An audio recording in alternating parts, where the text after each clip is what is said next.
जय मसीह। Faith talk series episode 14 में आपका स्वागत है। आज हम देखेंगे जो रहस्य मसीह में मसीह के द्वारा हमारे लिए प्रकाशित किया गया है, उस रहस्य के बारे में आज हम देखेंगे। और मसीह में परमेश्वर का अद्भुत योजना हमारे जीवन के लिए, उस अद्भुत योजना के बारे में भी आज हम देखेंगे। आइए हम शुरू करते हैं।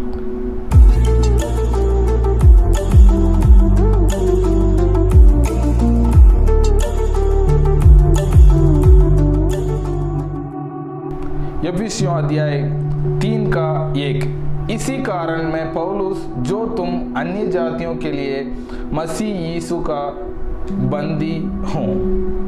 यफिसियों अध्याय 3 का 1 ये कहता है, इसी कारण मैं मसीह यीशु का बंदी हूँ अन्य जातियों के लिए।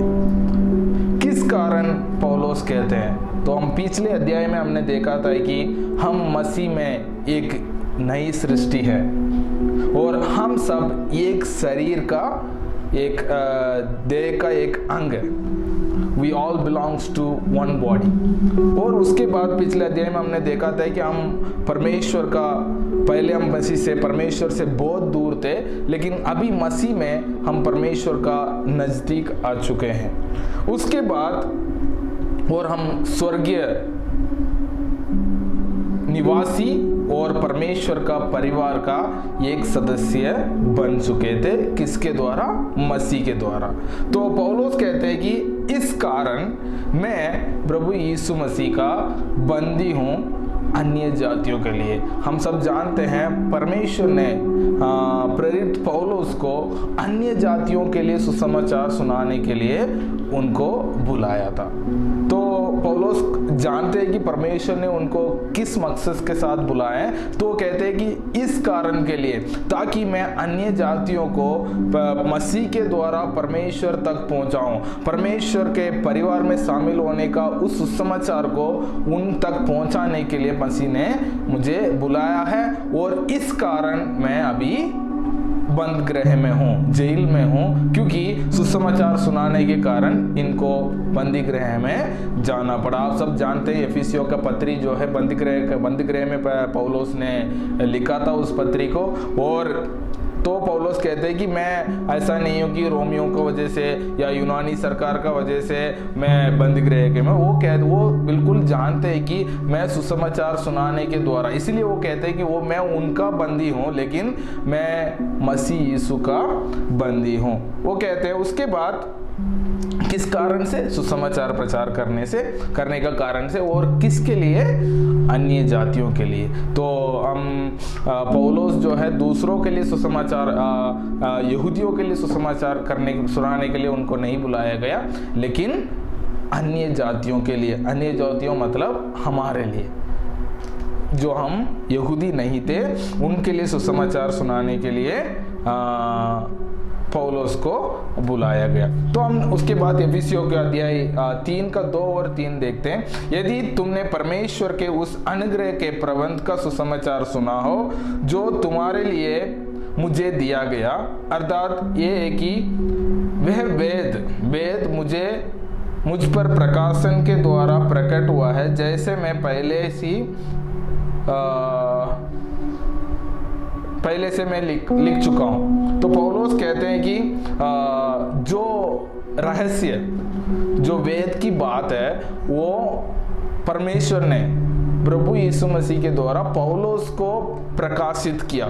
एक प्रकाशन के द्वारा पौलुस को उन्होंने दिया था। उस रहस्य को पहले 2 अध्याय में भी मैं थोड़ा करके बता दिया हूं, लेकिन अभी दोबारा आपको मैं बताना चाहूंगा और गहरे तरीके से, जिस रहस्य के बारे में मैं बात कर रहा हूं। तो आज हम देखने वाले हैं उस रहस्य जो पौलुस को परमेश्वर के अनुग्रह के द्वारा बुलाया गया है या पौलुस को सौंपा गया है, जो अनुग्रह के द्वारा जो रहस्य पौलुस को सौंपा गया है, उस रहस्य के बारे में पौलुस जो पहले 2 अध्याय में थोड़ा थोड़ा करके उन्होंने लिख चुका था, वो अभी जो है पूरे तरीके से बताएंगे। वो लिखा है कि I have written briefly in the previous chapter. तो पिछले अध्यायों में उन्होंने क्या किया, छोटा मतलब बहुत छोटा करके उन्होंने लिखा, लेकिन इस चैप्टर में अध्याय 3 में पहला अध्याय वचन 1 से लेकर 13 में वो उसको वर्णन करेंगे।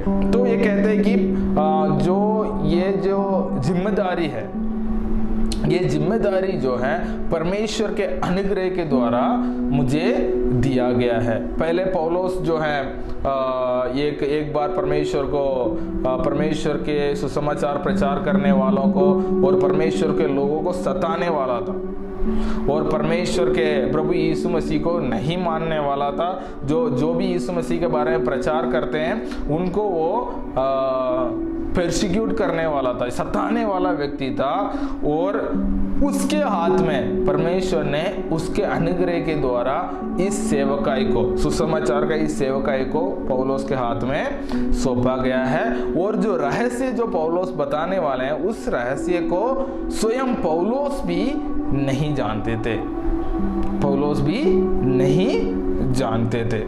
इसलिए तब उन रहस्य को परमेश्वर ने उनको बताया, तो उनको अभी जो है वो बुलाहट बिल्कुल क्लियर हो चुकी है। उनको पता है ये मेरे जो पढ़ाई लिखाई करने से नहीं है, मेरा टैलेंट से नहीं है, लेकिन परमेश्वर के अनुग्रह के द्वारा ये प्रकाशन मुझे मिली है। तो ये रहस्य क्या है? तो तीसरे पद में जो रहस्य के पौलुस बात कर रहे हैं, वो रहस्य क्या है? और ये रहस्य जो है मनुष्य के द्वारा इनको प्रकाशन नहीं मिली, या कोई प्रेरित लोग ने इनको समझाया नहीं है, या कोई बाइबल टीचर या कोई उस समय के याजक लोग इनको समझाया नहीं है। पौलुस कहते हैं कि ये प्रकाशन जो है मुझे डायरेक्ट परमेश्वर के ओर से मिली है। गलातियों अध्याय 1:12 से हम देखते हैं, पौलुस कहते हैं क्योंकि यह मुझे मनुष्य के ओर से नहीं पहुंचा और ना मुझे सिखाया गया, पर यीशु मसीह का प्रकाशन से मिला। जो रहस्य पौलुस को प्रकाशन के द्वारा जो मिली है, वो किसके द्वारा? और किसी ने सिखाया नहीं, और किसी ने इनको बताया नहीं, लेकिन डायरेक्टली यीशु मसीह के प्रकाशन के द्वारा पौलुस को मिली है। उसके बाद हम देखते हैं इफिसियों अध्याय 3:4 से 6, जिससे तुम पढ़कर जान सकते हो कि मैं मसीह का वह वेद कहाँ तक समझाता हूँ जो अन्य समझों में मनुष्य को संतानों को ऐसा नहीं बताया गया था, जैसे कि आत्मा के द्वारा अब उसके पवित्र प्रेरितों को और भविष्यद्वक्ताओं पर प्रकट किया गया। अर्थात वह मसीह यीशु में सुसमाचार के द्वारा अन्य जातीय लोग मिरास में साझी और एक ही देह के और प्रतिज्ञा के बागी है। तो इसमें हम देखते हैं पौलुस कहते हैं कि मैं ये प्रकाशन को लिखने के द्वारा आप उस वेद की बात, उस रहस्य के बात को आप अच्छा से समझ सकोगे जो मनुष्य के संतानों को पहले बताया नहीं गया। तो मनुष्य के संतान, तो आगे हम देखते हैं ये रहस्य क्या है। तो ये रहस्य जो है पहले मनुष्य के संतानों को बताया नहीं गया है। कौन है ये मनुष्य के संतान? जो प्रभु यीशु मसीह के पहले जितने भी लोग थे, तो किसी को भी ये रहस्य बताया नहीं गया। कोई भी बहुत बड़ा भविष्यद्वक्ता हो, कोई भी सुसमाचार प्रचारक हो, या कोई राजा, इनसे पहले बहुत बड़े बड़े राजा थे, दाऊद था, सुलेमान था, सामुएल भविष्यद्वक्ता था, किसी को भी इस रहस्य को बताया नहीं गया है, पौलुस कहते हैं। उसके बाद कहते हैं इसमें तो हमारे विश्वास की पिता अब्राहम भी इस रहस्य को नहीं जानते थे। वचन में लिखा है कि तुम्हारे द्वारा, मैं पढ़ लेता हूँ, उत्पत्ति 12:3 में लिखा गया है। उत्पत्ति अध्याय 12:3 में ये लिखा गया है, जो तुझे आशीर्वाद दे मैं उन्हें आशीष दूंगा, और तुझे कोसे उसे मैं श्राप दूंगा, और भूमंडल के सारे कुल तेरे द्वारा आशीष पाएंगे। तो इस दुनिया के हर कुल के लोग अब्राहम के द्वारा आशीष पाएंगे। तो इस वचन को तब परमेश्वर ने उनको बताया, अब्राहम ने इसका पूरा मतलब को नहीं समझा जिसमें हम थे। अब्राहम नहीं जानता था, वो सोचता होगा यहूदी लोग आशीषित होंगे, उनके द्वारा आशीषित मतलब हम उनके साथ परमेश्वर के परिवार में जुड़ाए जाएंगे। तो बहुत सारे इस रहस्य के बाद अब्राहम भी नहीं जानता। तब ऐसा नबी कहते हैं 39:6 यशाया का 39:6 पद हम यदि हम पढ़ते हैं,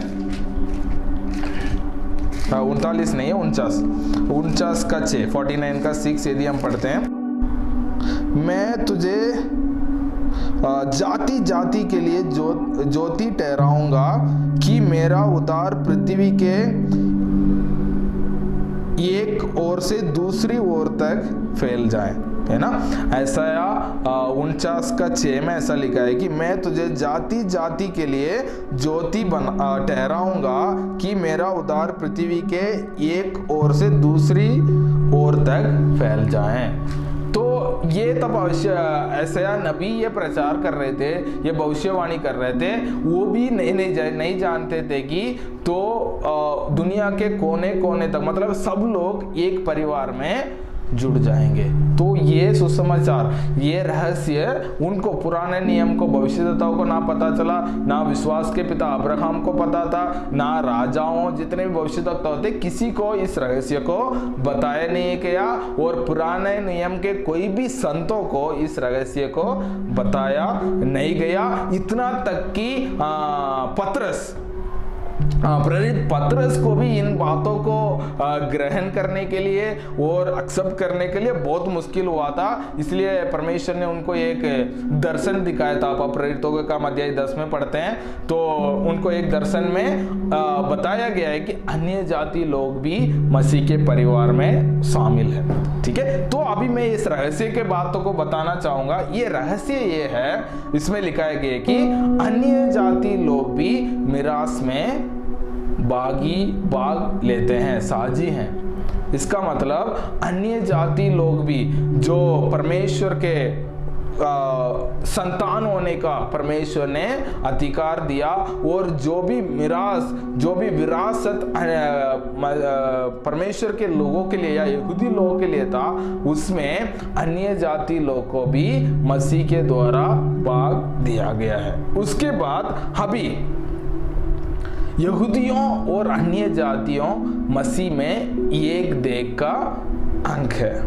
उसके बाद प्रतिज्ञाओं का भागी है। जितने भी वायदाएं परमेश्वर ने पुराने नियम में यहूदियों के लिए या उनके पुराने नियम के संतों के लिए दिया गया है, उसके हर वायदों में हम भी भागीदार हैं।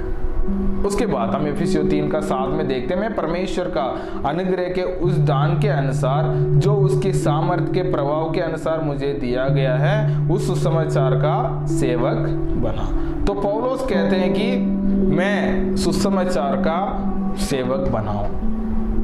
तो सुसमाचार प्रचार करने के लिए कोई अपना टैलेंट से नहीं कर सकता, तो परमेश्वर का अनुग्रह से, पौलुस कहते हैं कि परमेश्वर के अनुग्रह के द्वारा और उसके सामर्थ्य के द्वारा मैं परमेश्वर ने मुझे बनाया है। मैं खुद बना नहीं हूं।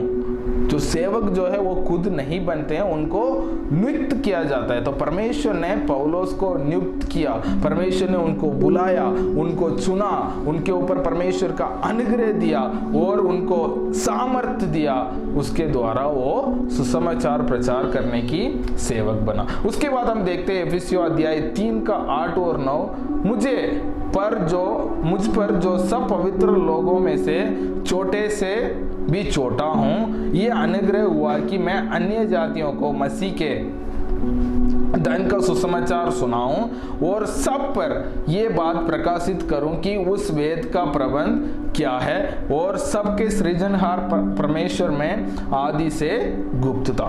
तो ये मैं पहले थोड़ा सा बता दें। पौलुस कहते हैं कि मैं पुराने नियम में जितने भी पवित्र लोग थे उनमें से भी, और जितने भविष्यद्वक्ता थे उनमें से छोटा सा छोटा हूं, फिर भी परमेश्वर ने मुझे वो आदर दिया ताकि मैं उस सुसमाचार को, जो गुप्त बात पुराना नियम में उन संतों को दिया नहीं गया, उस गुप्त बातों को बताने के लिए परमेश्वर ने मुझे चुना। तो पौलुस बिल्कुल जानते हैं कि वो पहले किस हालत में थे। वो इस रहस्य के बारे में बिल्कुल कुछ नहीं जानते थे, लेकिन परमेश्वर ने उसके अनुग्रह के द्वारा उस संतों में से छोटा सा छोटा इस व्यक्ति को भी परमेश्वर ने चुना और उस समाचार को और इस रहस्य को सबको प्रचार करने के लिए परमेश्वर ने बुलाया। और मसीह के उस धन को, है ना, उस महान धन को क्या है, परमेश्वर के अनुग्रह और परमेश्वर के ज्ञान और परमेश्वर के दया, परमेश्वर की महिमा, परमेश्वर के वचन और परमेश्वर के सामर्थ्य, उस सुसमाचार को हम तक पहुंचाने के लिए परमेश्वर ने पौलुस को सुना है। वो अन्य पुराने बहुत सारे लोगों से परमेश्वर के आदि से परमेश्वर ने उसको गुप्त रखा था, उसको अभी मसीह के बाद, मसीह इस दुनिया में आने के बाद परमेश्वर ने उनके प्रेरित पौलुस के द्वारा प्रकट किया है। उसके बाद हम देखते हैं, ताकि अब कलीसिया के द्वारा हम अध्याय 3 का 10 से 13 तक देखते हैं। अब कलीसिया के द्वारा परमेश्वर का विभिन्न प्रकार के ज्ञान उन प्रधानों और अधिकारियों पर जो स्वर्गीय स्थानों में है प्रकट किया जाए, उस सनातन मनसा के अनुसार जो उसने हमारे प्रभु यीशु मसीह में की थी, जिसमें हमको उस पर विश्वास करने से साहस और भरोसे के साथ परमेश्वर के निकट आने का अधिकार है। इसलिए मैं विनती करता हूँ कि जो कलेश तुम्हारे लिए मुझे हो रहे हैं उनके कारण साहस ना छोड़ो, क्योंकि उनमें तुम्हारी महिमा है। तो पौलुस कहते हैं कि जो अभी क्या है, कलीसिया ने इस रहस्य को जान लिया है, तो क्या करना है, अभी जो प्रधान, इस जो ज्ञान जो हमने प्राप्त किया है, जो प्रधान और अधिकारियों, वो कौन है, वो ये दूतों और उसमें हम ले सकते हैं जो स्वर्गदूत जो होते हैं वो गिरे हुए और ना गिरे हुए, है ना, वो दोनों भी हो सकता है, क्योंकि एफिसियों 6 का 12 में गिरे हुए स्वर्गदूतों के बारे में दिखा गया है कि क्योंकि उनके सामने हम एक रोशनी बने, उनको भी परमेश्वर की जो गुप्त बात उनको भी पता नहीं था, उसको भी कलीसिया एक महिमायित कलीसिया होता है, तो उनको भी पता चलता है कि परमेश्वर ने इस कलीसिया को एक सामर्थ्य दी है। ये महिमा होकर हम यदि रोमियो 8 का 18 से यदि हम पढ़ते हैं, उधर हम पता चलता है कि जो परमेश्वर के संतान को प्रकट होने के लिए ये पूरे सृष्टि जो है इंतजार करती है, तो परमेश्वर के संतान लोग इस पृथ्वी में प्रकट होने का समय निकट है और प्रकट हो रहे हैं। तब प्रकट होंगे उस समय में सारे इस पृथ्वी के प्रधानों या स्वर्गीय स्थानों में जो प्रधानों, अधिकारियों, ये सब जो है चौकित हो जाएंगे, क्योंकि कलीसिया को परमेश्वर ने चुना है और सामर्थ्य दिया है। और यदि हम पढ़ते हैं कि 5 का 14 में ऐसा लिखा है कि तुम जगत के ज्योति हो, जो नगर पहाड़ पर बसा हुआ है वह छिप नहीं सकता। जो पहाड़ पर बसा हुआ नगर जो है बिल्कुल छुप नहीं सकता है। तो कलीसिया जो है, परमेश्वर ने इतना ऊंचा स्थान कलीसिया को दिया है, मसीह को दे है, तो ये छिप नहीं सकता। उसका सामर्थ्य है, उसके कार्य दुनिया के सामने प्रकट होगा, प्रकट हो रही है और प्रकट होते रहेंगे, तो ये बिल्कुल छुप नहीं सकता। तो इसलिए क्योंकि परमेश्वर ने इस रहस्य को कलीसिया को बताया है, उस सामर्थ्य को कलीसिया पर परमेश्वर ने दी है, तो परमेश्वर के उस ज्ञान को, है ना, तो वो कलीसिया को मिली है। क्यों मिली है, इसके पिछले भाग यदि हम पढ़ते हैं, इसमें ऐसा लिखा है कि जिसमें हमको उस पर विश्वास करने से साहस और भरोसा के साथ परमेश्वर के निकट आने का अधिकार है। अभी क्या है, हम इस रहस्य को जानते हो, परमेश्वर ने हमें उनके परिवार में हमें मिला दिया, परमेश्वर के हर वायदाओं का हम भागीदार हैं, हम मसीह का, परमेश्वर का, हम यहूदियों और हम एक ही देह का एक अंग है। तो हम क्या करते हैं, परमेश्वर के सामने डर के साथ नहीं, एक स्वतंत्रता के साथ, एक डर के साथ नहीं, एक कॉन्फिडेंस के साथ हम मसीह के पास क्या कर सकते हैं, पहुंच सकते हैं, परमेश्वर के निकट हम आ सकते हैं। डर डर के जाने का नहीं है, साहस के साथ हम मसीह के साथ पहुंच सकते हैं। उसके बाद पौलुस कहते हैं कि मैं आपसे विनती करता हूं, इस समय पौलुस बंदी गृह में है, जेल में है। वो कहते हैं कि मैं सुसमाचार के लिए जो दुख उठा रहा हूं, इसमें आपको चिंता करने का जरूरत नहीं, क्योंकि उस समय का विश्वासी लोग, एफिसियों के विश्वासी लोग चिंतित हो गए, क्योंकि पौलुस जो है जेल में है और उनका जेल का काल जो है वो लंबा होते जा रहा है। तो लोग चिंता हो गए कि पौलुस कितने दुखी, पौलुस का जीवन यदि हम देखते हैं तो वो बहुत चिंता, मतलब पूरे उनके सेवकाई तो है बहुत मुश्किल में ही गई है। तो पौलुस जो है वो चिंता नहीं करते थे ना, तो विश्वासी लोग जो है चिंता करते थे। वो कहते थे कि आप लोग चिंता मत करो, आप कलेश लेने का जरूरत नहीं है, ये जो है तुम्हारी महिमा है, वो तुम्हारे लिए सुसमाचार जो मसीह ने जो रहस्य को आपको बताने के लिए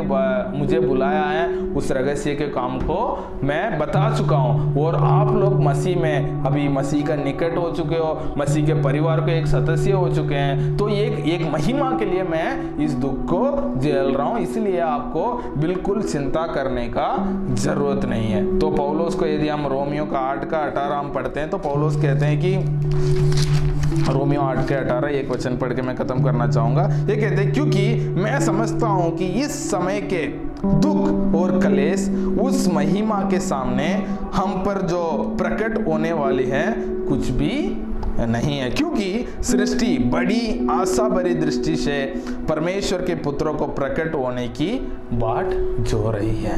क्योंकि जो महिमा कलीसिया अनुभव करने वाली है ना, उस महिमा के सामने पौलुस जो बंदगृह में ये दुख जो सह रहे हैं वो कुछ भी नहीं है। वो हमारे जीवन में भी वही है, जो दुख छोटा मोटा मसीह के कारण कलीसिया में मसीह को जानने के वजह से हमें जो दुख थोड़ा बहुत हमारे जीवन में आती है, तो हमें भी ये जानना जरूरी है, ये दुख जो है थोड़ा समय के लिए, उस महिमा जो कलीसिया इस पृथ्वी पर अनुभव करने वाले हैं, उस महिमा के सामने ये दुख जो है कुछ भी नहीं है। क्योंकि सारे सृष्टि परमेश्वर के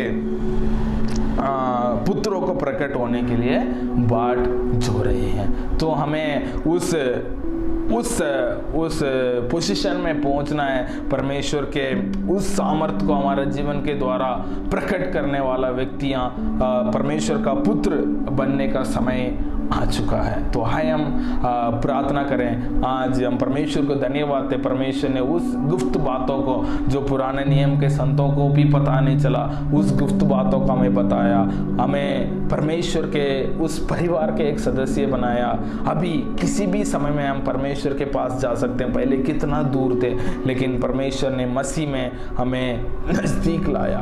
हम कभी भी परमेश्वर से जाके अब्बा पिता कहकर उनसे प्रार्थना कर सकते हैं। तो उस रहस्य के लिए, उस महान योजना के लिए कलीसिया जो है महिमाहित कलीसिया इस पृथ्वी पर परमेश्वर के राज्य को इस पृथ्वी पर लाने के लिए जो कलीसिया को परमेश्वर ने जो महिमा की है, उसके लिए हम परमेश्वर को धन्यवाद देंगे। और हम कुछ भी परिस्थिति हो, हम क्या करें, हम ये पौलुस का इस पद को याद रखें कि इस समय का दुख और कलेश उस महिमा के सामने हम पर प्रकट होने वाले हैं, ये कुछ भी नहीं है। आइए हम प्रार्थना करें। पिता परमेश्वर, हम आपको धन्यवाद देते हैं, आपके अनुग्रह के लिए धन्यवाद प्रभु जी।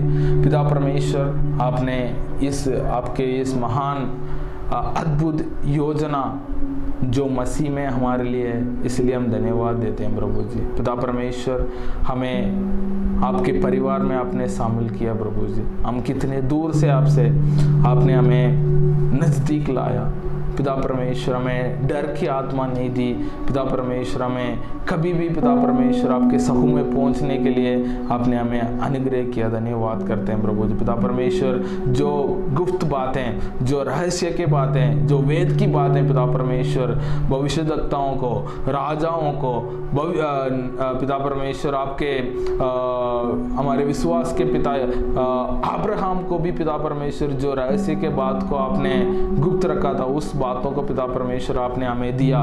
और पिता परमेश्वर हर वायदाओं को भाग्यदार होने के लिए आपने अनुग्रह किया। धन्यवाद करते हैं पिता परमेश्वर। लगातार पिता परमेश्वर विषयों को पढ़ने के लिए जो पढ़ रहे हैं प्रभु जी, उस वचन को पिता परमेश्वर हमारे जीवन में इस्तेमाल करने के लिए अनुग्रह करना। सारे आदर महिमा आपके देते हुए प्रार्थना मांगते हैं यीशु मसीह के नाम से, आमीन। सबको जय मसीह।